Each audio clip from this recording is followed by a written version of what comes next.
থুতমাতুল হাদিস আছে, মানে আমার ব্যক্তিগত বিষয় থেকে থুতমাতুল হাদিস। মনে করেন যাইয়া পাও ঝুলাবে, এদের টাসন দেয়, পাও ঝুলাবে, আর মনে করেন যা মনে আসে তাই বলবে, আর জনগণ বলে বলেন ঠিক কিনা, আর জনগণ তালে তালে হয় ঠিক, ঠিক আছে। আর জনগণ ভাবে না যে হালাই কি করলো, ঠিক করলো না বে ঠিক করলো, ঠিক আছে, তালে তালে হয় ঠিক। আবার ওই যে আর পাশে আবার দাম চলে মাদ্রাসার পোলাপান আছে না, তো মাদ্রাসা আছে, প্রত্যেকটা মাদ্রাসায় ঝামেলা আছে, বুঝতে পারেন না। মাদ্রাসায় আমি মাদ্রাসায় যাই, আমার ছেলে মেয়ে মাদ্রাসায় পড়াইছি, আর হচ্ছে গিয়ে আমিও মাদ্রাসা কাজ মিস্ত্রি হিসেবে অনেক মাদ্রাসার কাজ করছি।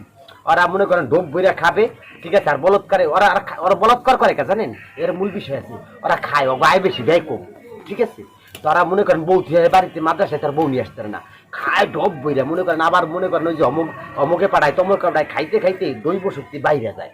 এরপরে আর কোনো বউ টো না পাইলে পোলাপান বাচ্চা বাচ্চা পোলাপানের সাথে এই কাজগুলো করে, ওরা একটা জঘন্য। এইটি যারা করে আল্লাহ, মানে ভালো যারা আছে তাদের জন্য ভালো তো আছে, ভালো মন্দ মিলেই তো আছে। যারা হক্কানি আলেম, যারা হক্কানি আলেম, যারা দিনকে প্রচার করে, 5 ওয়াক্ত 5 জায়গা নামাজ পড়ে, এই যে কিছুদিন আগে ফরিদপুরে একটা ধরা খেয়েছে খ্রিস্টানের ধর্ম প্রচার করে, ঠিক আছে।